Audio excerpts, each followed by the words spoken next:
Jemaatmu pagi ini adalah isi hatimu Tuhan. Berbicaralah kepada kami dengan cara Tuhan sendiri. Setiap kami dalam ruangan ini jangan lewatkan satu pun di antara kami Tuhan. Sampai kami benar-benar menangkap apa yang menjadi kehendak Tuhan dalam hidup kami. Kami berjalan bersama Tuhan dan kami akan mengalami mujizat demi mujizat terjadi dalam hidup kami.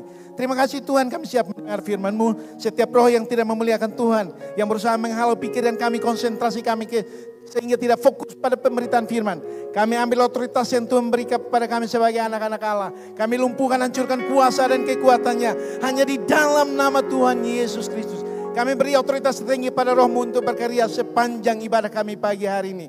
Dalam nama Tuhan Yesus Kristus, firman yang hidup, kami berdoa. Haleluya. Semua yang percaya katakan amin. Silakan duduk Bapak Ibu. Shalom. Yang pertama saya bersyukur kepada Tuhan atas perkenanannya boleh mengizinkan saya untuk melayani pagi hari ini. Terima kasih untuk Bapak Gembala untuk kesempatan yang diberikan pada saya. Bapak Mama yang dikasihi oleh Tuhan, kita ada di minggu kedua bulan Juli 2023. Rasanya waktu berjalan lebih cepat dari pergerakan kita. Sebentar lagi kita akan ada di bulan-bulan terakhir di tahun 2023. Dan beberapa waktu yang lalu, Kak Joy bagi tentang jangan percuma hidup di tanah ini. Saya hari itu menangkap sesuatu yang luar biasa dari Tuhan. Bahwa kesempatan-kesempatan yang Tuhan berikan kepada kita sebenarnya harus maksimal kita gunakan dalam hidup kita. Sehingga hidup kita tidak percuma. Suatu saat Tuhan bisa berkata kepada kita, percuma saja kamu hidup di tanah ini. Saya ingin berbagi kepada kita hari ini dari Lukas pasal yang kelima ayat 1 sampai ayat yang ke-11. Ini pengajaran yang berulang-ulang disampaikan kepada kita dan mungkin kita juga berulang-ulang telah mengikutinya. Tapi hari ini saya berdoa supaya Tuhan bersama-sama dengan kita memahami ini. Hal yang kita lakukan berulang-ulang tapi ketika kita melakukannya bersama dengan Tuhan, pujian kita mengatakan ada mujizat. Kita akan baca bersama-sama Lukas pasal yang kelima ayat yang pertama sampai ayat yang ke-11. Demikian firman Tuhan. Pada suatu kali Yesus berdiri di pantai Danau Genesaret, sedang orang banyak mengerumuni Dia hendak mendengarkan firman Allah. Ia melihat dua perahu di tepi pantai, nelayan-nelayannya telah turun dan sedang membasuh jalannya. Ia naik ke dalam salah satu perahu itu, yaitu perahu Simon, dan menyuruh dia supaya menolakkan perahunya sedikit jauh dari pantai. Lalu ia duduk dan mengajar orang banyak dari atas perahu. Setelah selesai berbicara, ia berkata kepada Simon, bertolaklah ke tempat yang dalam dan tebarkanlah jalamu untuk menangkap ikan. Simon menjawab, Guru, telah sepanjang malam kami bekerja keras dan kami tidak menangkap apa-apa. Tetapi karena Engkau menyuruhnya, aku akan menebarkan jala juga. Dan setelah mereka melakukannya, mereka menangkap sejumlah besar ikan sehingga jala mereka mulai koyak.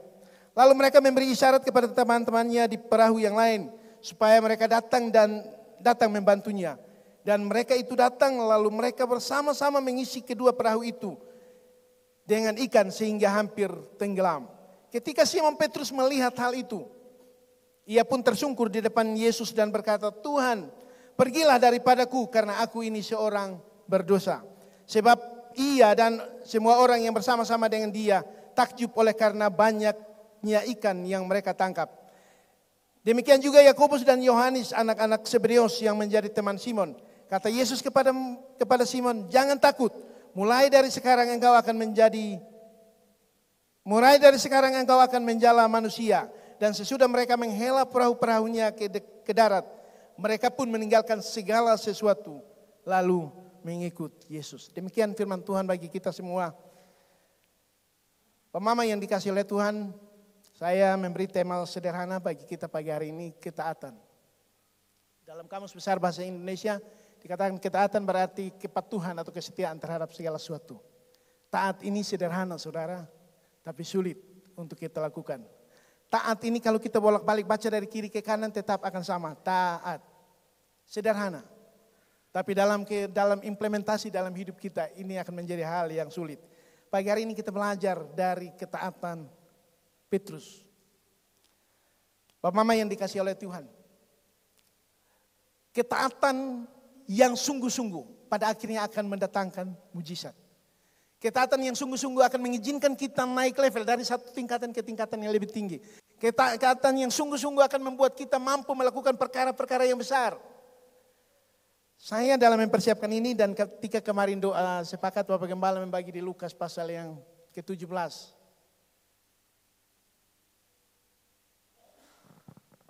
Orang 10 orang kusta datang kepada Yesus meminta supaya mereka dipulihkan. Kemudian Yesus bilang, pergilah menghadap imam. Saudara, kadang-kadang kita berhadapan dengan perintah yang sepertinya di luar logika. Orang sakit kusta bukan dikasih obat atau disuruh sesuatu yang lain. Tapi perintahnya begini, pergilah menghadap imam dan engkau akan menjadi tahir. Saudara, ketika kita menerima sesuatu dari Tuhan, kadang-kadang logika kita harus abaikan. Kadang-kadang alasan-alasan yang kita rancang tidak perlu kita pikirkan, tidak perlu kita pertimbangkan. Ketika sesuatu itu datang dari Tuhan, yang harus kita lakukan adalah taat. Dari kiri ke kanan pun tetap taat. Hanya satu saja. Ke-10 orang kusta ini tidak berpikir banyak, mereka hanya taat. Siap laksanakan. Apa yang terjadi saudara? Dalam perjalanan menuju imam, mereka mengalami pemulihan. Pemulihan terjadi ketika kita taat. Hal yang pertama. Ya. Satu kali klik Kairon. Prinsip dari ketaatan yang pertama, mendengarkan dengan baik. Orang-orang, saya punya satu pemimpin Bapak Ibu, dan dia punya pengikut.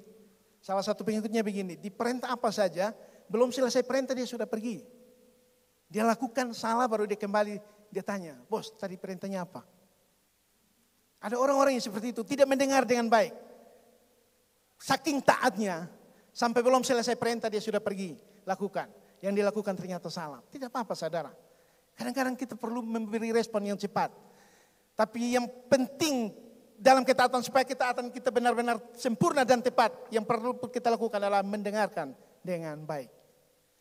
Saudara, kenapa pada akhirnya Petrus, seorang nelayan ulung, harus tunduk dan taat pada perintah Yesus yang adalah seorang anak tukang kayu?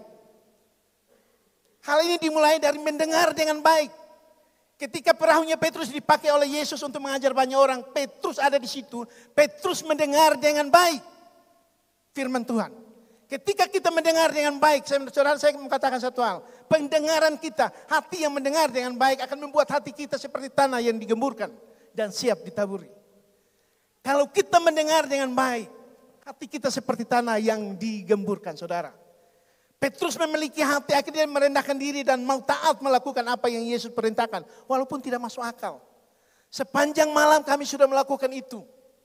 Sepanjang malam Petrus dan kawan-kawannya sudah melakukan itu. Mereka adalah nelayan yang pekerjaannya sehari-hari adalah mereka tahu pada musimnya kapan harus menangkap ikan dalam jumlah yang banyak. Mereka tahu arah angin yang bisa membuat mereka mendapatkan ikan dalam jumlah yang banyak. Tapi hari itu saudara, Petrus tidak berargumen sedikit pun kepada Tuhan. Karena engkau yang memerintahkannya, menyuruhnya, kami akan melakukannya. Dengar baik-baik saudara, ini dimulai dari mendengar dengan baik. Petrus telah menaruh waktunya untuk mendengar apa yang Yesus ajarkan kepada orang banyak itu. Dan ketika dia menerima perintah Tuhan, dia taat melakukannya. Saudara yang dikasih oleh Tuhan, kadang-kadang terlalu banyak alasan membuat kita menolak perintah Tuhan. Kadang-kadang kita berpikir dan kita menimbang, ini dari Tuhan atau ini dari hati saya.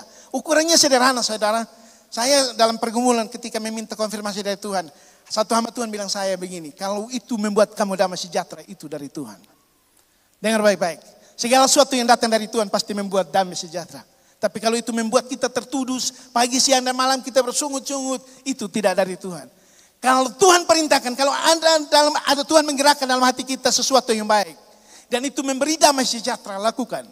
Saudara, kita hanya perlu taat untuk melakukan apa yang Tuhan mau. Lanjut, hal yang kedua saudara, jadilah pendengar yang baik. Ketika kita mendengar dengan baik, hati kita seperti tanah yang gembur. Hati kita akan mudah dibentuk. Kita akan mudah dibentuk untuk mengikuti apa yang menjadi kehendak Tuhan.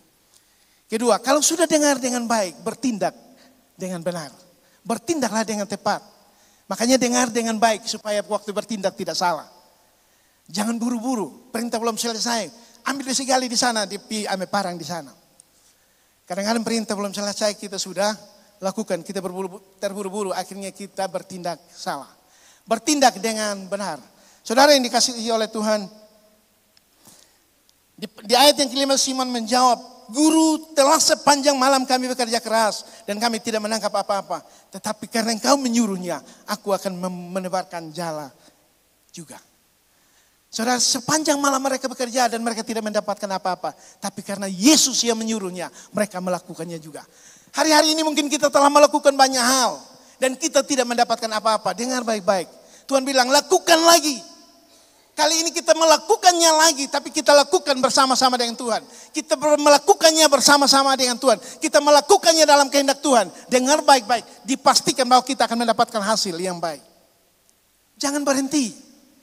Kadang-kadang kegagalan membuat kita menolak untuk mengulangi hal itu.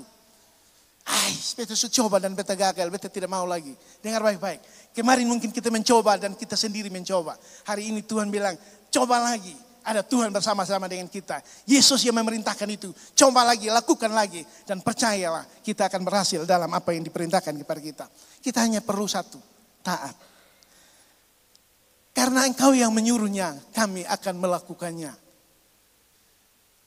Kegagalan-kegagalan masa lalu kita tidak boleh menjadi pembatas yang membuat kita stagnan, tidak bergerak sama sekali. Kita harus terus bergerak. Hal yang ketiga, saudara, saya berdoa untuk tidak lama. Ya, karena sudah lama kita tidak ketemu, hari ini saya berdoa untuk tidak lama, tapi bertindak sesuai dengan yang Tuhan mau. Hal-hal yang kedua, bertindak sesuai dengan yang Tuhan mau. Kita hanya perlu taat, kita hanya perlu lakukan saja apa yang Tuhan mau. Dan dalam ketaatan selalu ada mujizat. Dengar baik-baik, dalam ketaatan selalu ada mujizat. Kegagalan kemarin bukan ukuran untuk membatasi kita terus berdiam diri. Cukup sudah, saya tidak mau coba yang itu lagi. Kali ini coba, tapi libatkan Tuhan. Kemarin mungkin kita bekerja, tapi kita tidak melibatkan Tuhan. Satu kali pulang ibadah, habis ibadah raya dari tempat ini, ada satu hamba Tuhan datang kepada saya memberi saya satu ayat. Dan itu sangat bagus bagi saya. Saya menyadari saudara, kadang-kadang kita terlalu optimis. Bekerja keras tapi kita tidak melibatkan Tuhan. Sudah gagal baru kita mengevaluasi, ternyata Tuhan tidak bersama-sama dengan kita. Apapun, sekecil apapun, libatkan Tuhan. Biarkan Tuhan bersama-sama dengan kita. Biarkan Tuhan menakodai perahu kita. Dan izinkan kita untuk membawa kita masuk lebih dalam lagi. Perintah Tuhan ini perintah yang keras. Masuklah, bertolaklah lebih dalam lagi. Masuk lebih dalam lagi. Saudara, kita akan sampai ke sana. Masuk lebih dalam berbicara tentang tantangan yang lebih besar. Resiko yang lebih besar. Kondisi yang lebih rumit. Tapi Tuhan mau supaya kita ada di sana. Dan ketika Tuhan mau kita ada di sana, Tuhan pastikan bahwa kita tidak sedang sendiri. Dia bersama-sama dengan kita. Saudara yang dikasihi oleh Tuhan, apa yang saya sampaikan dari awal tadi ketika Bapak Gembala kemarin menyampaikan firman Tuhan, 10 orang kusta diperintahkan dengan cara untuk sembuh dari kustanya. Bukan memberi obat atau ramuan-ramuan yang lain. Tapi bilang, pergilah ketemu imam. Perlihatkan dirimu kepada imam. Tidak ada alasan lain bagi mereka. Tidak ada pilihan lain. Dan mereka sungguh-sungguh melakukannya. Apa yang terjadi? Firman Tuhan mencatat, dalam perjalanan menuju imam, mereka mengalami pemulihan. Dalam perjalanan menuju imam, mereka mengalami pemulihan. Dengar baik-baik, dalam perjalanan hidup kita hari ini, kalau kita sungguh-sungguh mempercayai Tuhan, kita meyakini Tuhan. Dalam perjalanan melakukan pekerjaan itu, Tuhan membuat pekerjaan itu berhasil. Kita hanya perlu taat. Nah, aman saudara. Diperintahkan tenggelamkan dirimu dalam sungai 7 kali. Sungai itu tidak bersih. Naaman berontak, di negeriku banyak sungai yang lebih bersih, airnya lebih jernih. Kenapa harus datang ke sini? Bukannya datang tumpang tangan, berdoa dan penyakit kustaku akan sembuh. Tidak, malah suruh saya tenggelamkan diri. Saudara, kadang-kadang perintah yang kita terima itu tidak sesuai dengan logika kita. Satu hal yang Tuhan mau, supaya kita tidak memahami Tuhan dengan pikiran kita. dengan logika kita, dengan konsep kita. Kita memahami Tuhan sesuai dengan tuntunan Tuhan dalam hidup kita. Naaman taat, apa yang terjadi? Kulitnya seperti bayi yang baru lahir. Pemulihan terjadi ketika kita mempercayai Tuhan. Hal yang ketiga, Kak Irwan, bertolak lebih dalam. Mungkin kita sudah bekerja tapi kita di PCC, kita di pinggir-pinggir pantai. Ikan yang besar ternyata ada di bagian dalam. Ketika Yesus mengajar, Yesus tahu bahwa mereka perlu ikan. Karena pekerjaan mereka bekerja sebagai nelayan, pulang harus bawa ikan. Bapak Mama bisa bayangkan kalau kita bekerja sehari semalam dan kita tidak pulang tidak membawa apa-apa. Apa kata mereka yang di rumah?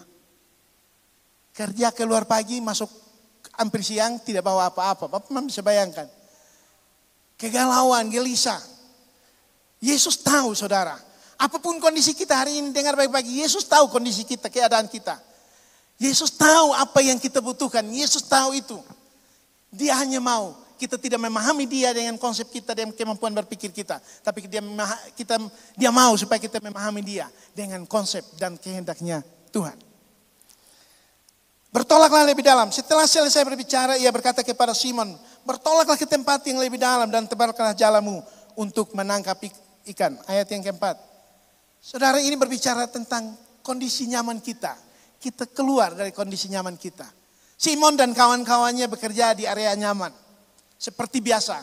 Mereka menggunakan perahu mereka berjalan di area-area nyaman. Hari ini Tuhan meminta kita. Bergeraklah lebih dalam. Masuk lebih dalam lagi. Di sana pasti ada gelombang yang lebih besar. Di sana pasti ada arus yang lebih besar. Tapi percayalah. Tuhan bersama-sama dengan kita. Kalau Tuhan ada bersama dengan kita. Apapun tantangannya. Apapun masalahnya. Apapun persoalannya. Tuhan pasti memampukan kita menyelesaikannya. Dia hanya mau kita bertolak ke lebih dalam. Ambil risiko yang lebih besar. Siap penerima risiko yang lebih besar. Saudara, ini dikasih oleh Tuhan. Keluar dari zona nyaman. Apa yang pernah saya bagikan keluar dari zona nyaman. Saya tidak meminta saudara untuk keluar semua dari pekerjaan saudara. Meninggalkan apa yang sedang saudara kerjakan. Tidak itu saudara. Apa yang Tuhan mau kita lakukan? Bahwa kita melakukan lebih dari yang kita lakukan hari-hari ini.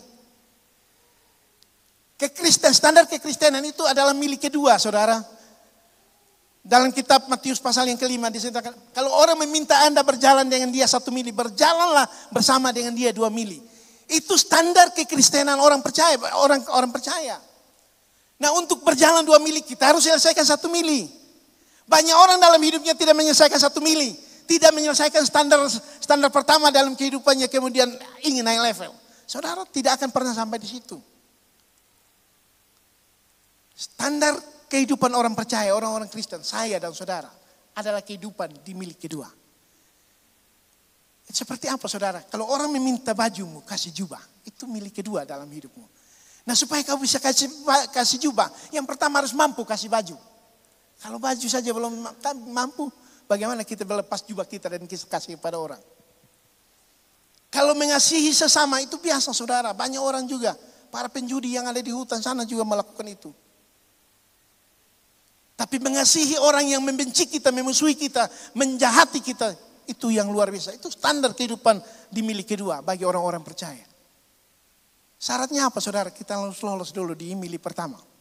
Ini bicara tentang bertolak lebih dalam, masuk lebih dalam lagi. Masuk lebih dalam lagi berbicara tentang hubungan kita dengan Tuhan saudara. Hari-hari ini mungkin terlalu dangkal hubungan kita dengan Tuhan. Saya mau katakan punya hubungan sampai ketika kita bernafas saja kita tahu bahwa Tuhan bersama-sama dengan kita. Bapak Mama yang dikasih oleh Tuhan kemarin, hari Jumat yang lalu, kami mempersiapkan perbaikan. Ya, ini minta maaf agak politis, tapi ya memang salah satu pengkhotbah di gereja ini orang politik. Jadi kalau sedikit-sedikit politik tidak apa-apa, tapi tidak kampanye Bapak Mama. Kemarin kami melakukan perbaikan dokumen bakal calon. Kemudian saya konsultasi dengan Ketua KPU untuk pengajuan. Saya belum mendapat balasan dari Ketua KPU, teman saya sudah klik ajukan pengajuan. Karena sudah klik DPP setuju dan semua sistem terkunci. Tidak ada ruang lagi untuk memperbaiki. Setelah kami konsultasi, saya agak tidak yakin. Jadi saya bertanya terus, yakin kok kita punya sudah mantap? Dia jawab tapi tidak begitu tegas seperti biasanya. Saya makin curiga. Sampai 3 kali saya bertanya, saya bilang mari kita dua ke KPU.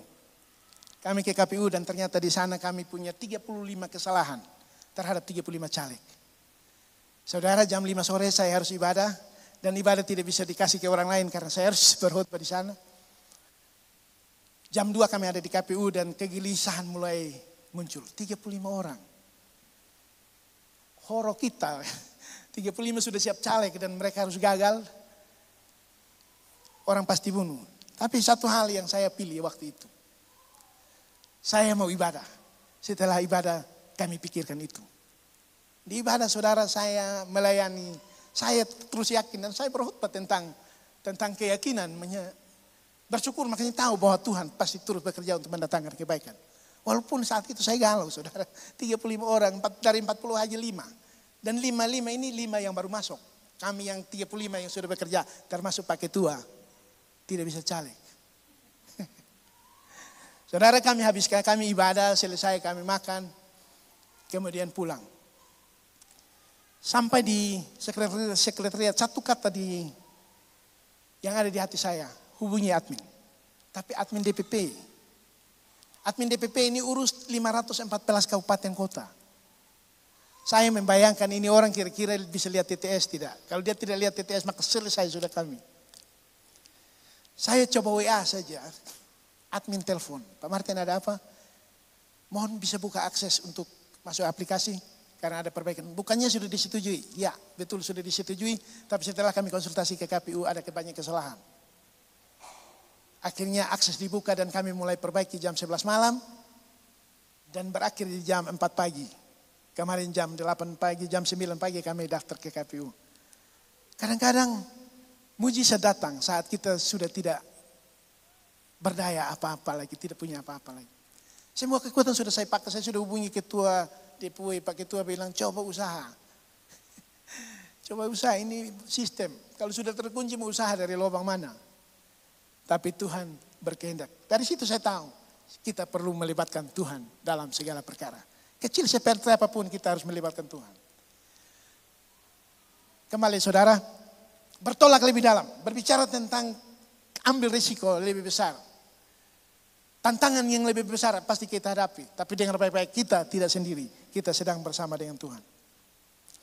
Yang keempat saudara. Kerelaan untuk berbagi. Minta maaf kalau berulang-ulang saya sampaikan ini.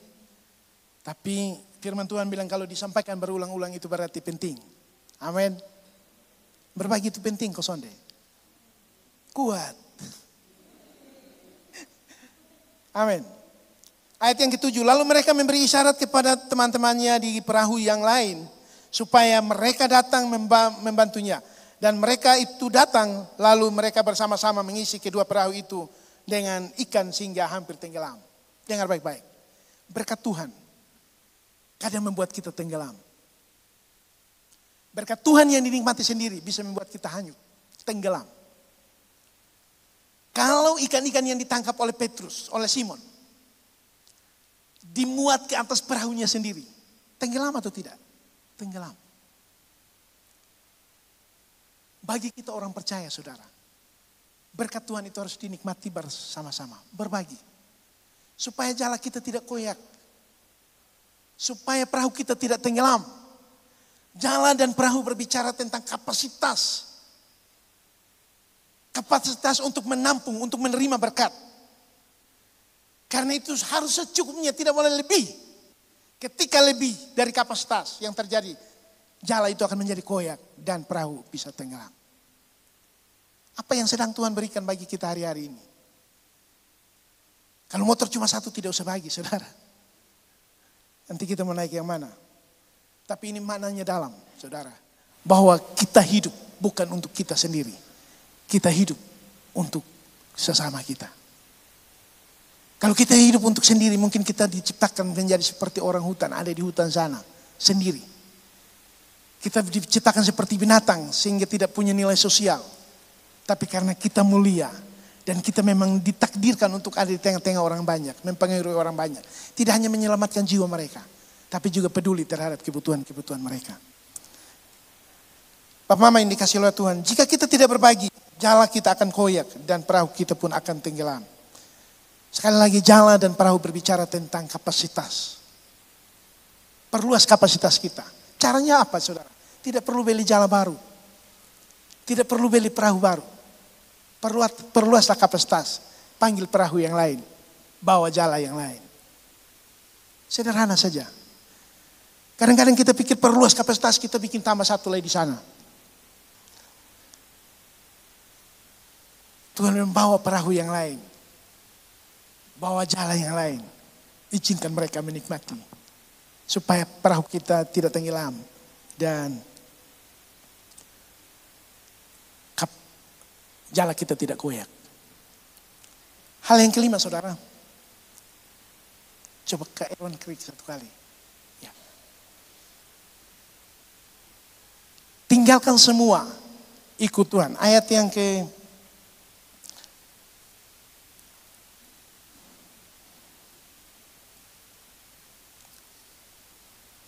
ke-10 dan 11. Ayat yang ke-11, dan sesudah mereka menghela perahu-perahunya ke darat, mereka pun meninggalkan segala sesuatu lalu mengikut Yesus. Bapak Ever kemarin sampaikan, 10 orang sembuh, yang kembali hanya 1, yang 9 hilang. Sama-sama sembuh, saudara, bukan yang sembuh hanya yang kembali, sama-sama sembuh. Kadang-kadang itulah makanya saya bilang begini, berbagi supaya saling mengingatkan. Kalau kita nikmati sendiri bisa membuat kita lupa diri untuk kembali ke sumber yang memberi kita. Ketika 10 orang kusta ini mengalami kesembuhan pemulihan, 1 kembali dan bersyukur kepada Tuhan, berterima kasih kepada Tuhan. Yang 9 tidak ada. Kebanyakan orang-orang percaya ada dalam kalangan menerima berkat Tuhan, tapi tidak mensyukuri itu. Tidak pernah bersyukur dengan itu. Hilang, tenggelam. Berkat itu membuat dia makin jauh. Kesibukan membuat dia makin jauh. Kasih pelayanan sedikit, terus sibuk. Saya bersyukur Bapak Ibu. Kemarin saya cerita berguru dengan Kak David. Saya punya istri yang luar biasa. Saya tidak datang ibadah 1 kali. Sekitar 7 WA akan masuk. Bu, ibadah. Jangan lupa, Bu terlalu sibuk dengan ini. Bagus juga saudara. Memang kelihatannya sepele tapi mengingatkan saya. Alasan-alasan yang membuat kita menolak pelayanan. Kemarin di ibadah Rayon Numeo saya bilang, jaga karena suatu saat Tuhan bisa ambil semua. Supaya kita tidak sibuk. Hal-hal yang membuat kita jauh dari Tuhan. Termasuk berkat-berkat yang Tuhan limpahkan. Saking banyaknya berkat kita lebih memilih ada di tempat yang lain menikmati berkat-berkat itu. Kemudian kita lupa beribadah. Dengar baik-baik, kalau itu adalah berhala. Tuhan akan mengangkat itu dan menjauhkan itu daripada kita. Karena itu jadikan setiap berkat fasilitas, sarana untuk kita semakin giat beribadah kita kepada Tuhan. Cara berterima kasih kepada Tuhan hanya sederhana, bersyukur. Kadang-kadang kita berpikir hal yang sama kemarin Bapak Ever bagikan di sini, Bapak Mama. Saya ketika Bapak Ever membagikan ini saya senyum-senyum saja. Saya tahu ada sesuatu yang Tuhan sedang taruh bagi kita semua dan kita perlu belajar. Saya bagikan ini di Rayon Numeo. Bersyukur itu bukan harus pesta pora, meriah, harus wow begitu. Saya suka dengan jemaat kami di Numeo, bersyukurnya sederhana. Undang Rayon, kita doa sama-sama, kita makan sama-sama, kita pulang. Kalau bersyukur yang berlebihan itu, habis makan malam, habis makan sama-sama, ambil piring, singkirkan kursi, perluas arena. Hari ini di Facebook saya agak Facebook, Bapak Mama coba Bapak Mama buka Facebook. Nanti ada dansa yang dansa ini kan memang orang timur, rata-rata kita orang timur. Bagian timur maksudnya. Kalau cara mengungkapkan syukur kita kepada Tuhan seperti itu, kita sedang melakukan hal yang salah. Kita sedang menyakiti Dia pemberi berkat itu. Bersyukur sederhana. Datang kepada Tuhan, berterima kasih kepada Tuhan atas semua kebaikannya. Bersyukur itu sederhana saudara, jaga kepercayaan yang Tuhan beri. Tanggung jawab yang Tuhan beri. Dalam bersyukur Tuhan hanya minta satu, tanggung jawab terhadap apa yang Dia percayakan pada kita. Itu wujud bersyukur saudara. Tidak harus bunuh babi, bunuh sapi. bunuh kerbau, tidak penting saudara. Sederhana saja. Sudah dapat ini, sudah puas dengan doa-doa kita, bersyukur. Terima kasih Tuhan untuk ini. Saya akan bekerja dengan sungguh-sungguh. Saya akan lakukan dengan sungguh-sungguh. Banyak orang bersyukur karena mengalami hal yang baik. Tapi ketika Tuhan izinkan suatu yang buruk terjadi, tidak mau bersyukur. Dengar baik-baik. Dalam segala perkara, Allah yang Bapak Ibu sembah dan saya sembah, turut bekerja untuk mendatangkan kebaikan bagi kita. Kadang itu menyakitkan. Sakit kita tidak bisa terima. Terlalu berat. Susah untuk kita terima dengan akal sehat kita. Dengar baik-baik. Dia tetap Allah. Turut bekerja untuk mendatangkan kebaikan bagi kita. Kita hanya perlu bersyukur. Saat mama saya meninggal, saya kehilangan orang tua saya dan saya tahu itu berat. Beberapa saat saya menangis, kemudian saya berterima kasih pada Tuhan. Terima kasih. Tuhan tidak membuat mama saya menderita, karena Tuhan juga tahu saya tidak mampu mengurus mama saya kalau mama saya menderita. Saya berterima kasih kepada Tuhan. Tidak hanya hal-hal yang baik. Kalau kita diberkati, ada dalam posisi tertentu bersyukur. Tapi dengar baik-baik. Lebih dari bersyukur, tanggung jawab untuk berhasil dalam kepercayaan itu menjadi penting. Itu jauh lebih berharga dari pesta pora yang kita lakukan. Ketika kita diberkati, jangan lupa untuk kembali kepada Tuhan, pemberi berkat itu. Datang kepada Dia. Dia tahu apa yang kita butuhkan. Dia juga peduli dengan kehidupan kita. Dia juga mau berjalan bersama-sama dengan kita. Ketika kita sudah bekerja semalaman dan kita tidak mendapat apa-apa. Hari ini dengar baik-baik. Tuhan bilang, bertolak lebih dalam. Dan aku bersama-sama dengan kamu. Kita mencobanya lagi, melakukannya lagi. Percayalah, Dia bersama-sama dengan kita. Dan satu perkara yang luar biasa dari Tuhan. Ketika kita melakukan sesuatu bersama-sama dengan Dia, mujizat pasti terjadi. Mari bangkit berdiri.